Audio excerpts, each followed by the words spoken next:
Kakak Laura Anna semprot Nikita Mirzani. Dewi Persik ikut nimbrung. Greta Iren mengungkapkan kekesalan atas pemberitaan media yang menyebut mendiang Laura Anna masih mencintai Gaga Muhammad. Pernyataan itu terlontar dari Nikita Mirzani yang mengaku mendengar langsung dari mulut Laura.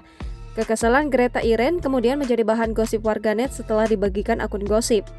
Dalam kesempatan tersebut, Dewi Persik kedapatan ikut nimbrung. Seperti diketahui, Dewi Persik kerap memperlihatkan kekesalannya kepada Nikita Mirzani. Kedua artis kenamaan tanah air tersebut juga beberapa kali kedapatan saling sindir melalui media sosial meski tak menyebutkan nama. Sebelumnya, Greta Iren telah mengklarifikasi pernyataan Nikita Mirzani yang menyebut mendiang Laura Anna masih mencintai Gaga Muhammad. Menurut kakak Laura tersebut, sang adik menuntut keadilan sesaat sebelum meninggal dunia karena sudah tidak mencintai Gaga yang membuatnya lumpuh.